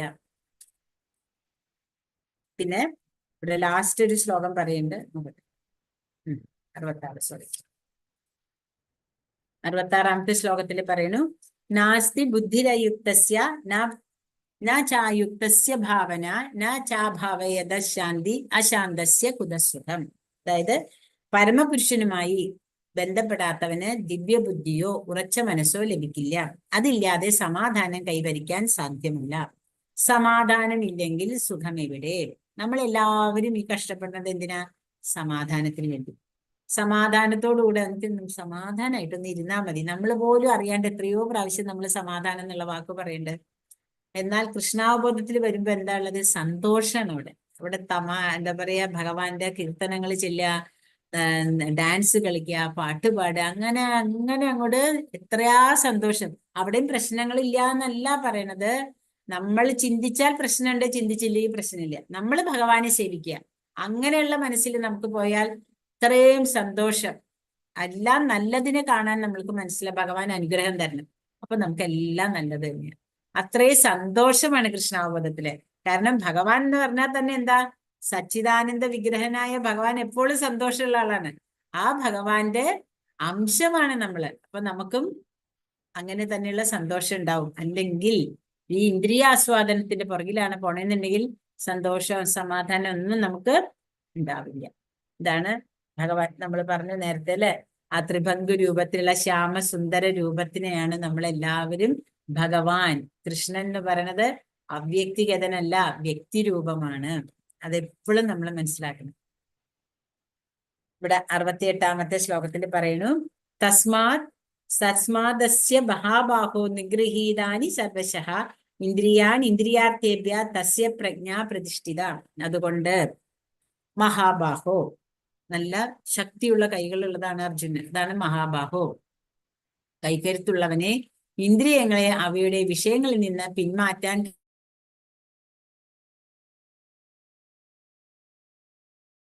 സ്ഥിരപ്രജ്ഞസ്യ കാ ഭാഷ. സ്ഥിരപ്രജ്ഞന്റെ ഇതെന്താണ്? എങ്ങനെയാണ് ഒരു സ്ഥിരപ്രജ്ഞൻ എന്ന് പറഞ്ഞ ആളെ കണ്ടാൽ മനസ്സിലാവുക എന്ന് ചോദിക്കുന്നുണ്ട്. അപ്പൊ ഭഗവാൻ പറയണതാണ്, ഇന്ദ്രിയങ്ങളെല്ലാം വേണ്ട വിധത്തിൽ ഉപയോഗിക്കാൻ. ഒരു ആമ ഇങ്ങനെ പോയിക്കൊണ്ടിരിക്കുന്ന സമയത്ത് എന്തെങ്കിലും ഒന്ന് തടഞ്ഞാൽ, നമ്മളൊരു ഇല വെച്ച് തൊട്ടാലും മതി, അതിന്റെ എല്ലാ അവയവങ്ങളെയും അത് ഉള്ളിലേക്കാക്കും, തലയും കാലും കയ്യും ഒക്കെ. അങ്ങനെയുള്ള ആ ഒരു ആമ അതിന്റെ ഇന്ദ്രിയങ്ങളെ എപ്പോ പുറത്തേക്ക് ഇടണമെന്ന് വെച്ചാൽ അതിന് പുറത്തിടാനും ഉള്ളിലേക്ക് ആക്കാനും സാധിക്കും. അങ്ങനെ ഉള്ള ശക്തിയുള്ള ഒരാളെയാണ് സ്ഥിരപ്രജ്ഞൻ എന്ന് പറയുന്നത്. അതും നമുക്ക് പറയാനുള്ളത് ലോകഗുരുവായ ശ്രീല പ്രഭുപാദയാണ്. ഇന്ദ്രിയങ്ങളെ കൃഷ്ണന്റെ അതീന്ദ്രിയ സേവനത്തിൽ നിയോഗിക്കുക അഥവാ കൃഷ്ണാവബോധത്തിൽ മുഴുകുക വഴി മാത്രമേ ഒരാൾക്ക് ഇന്ദ്രിയ സുഖാവേശം നിയന്ത്രിക്കാൻ കഴിയൂ. ശത്രുക്കളെ ഒതുക്കുന്നത് കൂടുതൽ ശക്തി കൊണ്ടാണല്ലോ. ഇന്ദ്രിയങ്ങളെ മനുഷ്യപ്രയത്നം കൊണ്ട് ഒതുക്കാനാവില്ല. അവയെ ഭഗവത് സേവനത്തിൽ എപ്പോഴും ഏർപ്പെടുത്തുക മാത്രമാണ് ഉപായം. അതായത് നമ്മൾ ശക്തി പിടിച്ച് നമ്മുടെ ഇന്ദ്രിയങ്ങളെ, ഇല്ല ഞാൻ കാണില്ല എന്ന് പറഞ്ഞിട്ട് ഒട്ടക്കണ്ണിട്ട് നോക്കും. നമ്മള് കഴിക്കില്ല എന്ന് പറയുമ്പോൾ അറിയാണ്ടൊന്നും, അതല്ല വേണ്ടത്. നമ്മൾ ശരിക്കും മനസ്സിനെ ആദ്യം നിയന്ത്രിച്ചാൽ നമുക്ക് എല്ലാ ഇന്ദ്രിയങ്ങളെയും നിയന്ത്രിക്കാനുള്ള ഇത് ശക്തി കിട്ടും.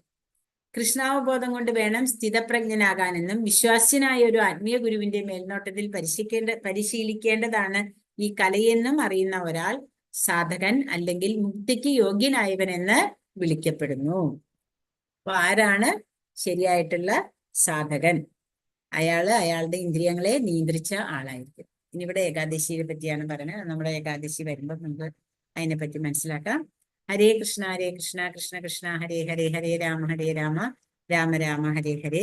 പഞ്ചകൽപതരുഭ്യശ്ച കൃപാ സിന്ധുഭ്യേവച പതിതാനാം പാവനേഭ്യോ വൈഷ്ണവേഭ്യോ നമോ നമഃ. അനന്തകോടി വൈഷ്ണവൃന്ദി കി ജയ്. ശ്രീല പ്രഭുപാദി കി ജയ്. ശ്രീല ഗുരുദേവ് കി ജയ്. വിദ്യാ ഗൗര പ്രേമാനന്ദേ ഹരി ഹരി ബോൽ. ഹരേ കൃഷ്ണ. എല്ലാവർക്കും പ്രണാമം. അപ്പോൾ നമ്മുടെ ഇന്നത്തെ